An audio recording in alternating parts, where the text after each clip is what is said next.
Mövsüm ərzində cəmi bir dəfə məğlub olan Xankəndi çempionatda uğurlu çıxışını davam etdirir. Birinci liqaya vəsiqə qazanmağı hədəfləyən Qarabağ kollektivinin bu mübarizədə əsas rəqibi Qaradağ Lökbatan isə onlardan cəmi 3 xal geri qalır. Yetirmələrinin durumundan söz açan Xankəndinin baş məşqçisi Zaur Hacıyev bu duelə olduqca ciddi hazırlaşdıqlarını bildirir. Çalışırıq ki, motivasiyamızı yüksək tutaq.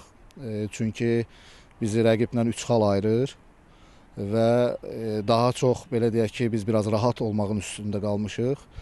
Ona görə mən futbolçularıma tövsiyə edirəm ki, bu oyunda siz ümumiyyətlə həyəcan keçirməməlisiniz və belə deyək ki, final oyunu kimi oyuna yanaşmalısınız. Hal-hazırda əhval-ruhiyyə yüksək səviyyədədir komandada. Düzdür, müəyyən tapşırıqlar var, onun üzərində işləyirik. Düşünürəm ki, onlar onu icra eləməyi bacaracaqlar. Hər halda pozitiv bir oyun gözləyirəm öndə.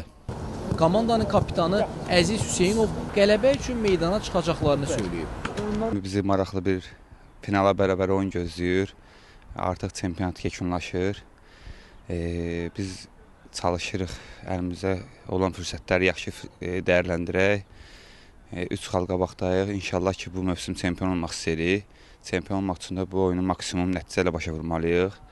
Yəni, uşaqlar da sağ olsunlar, hamı canla başla məşq edir, hamımız oyuna hazırıq.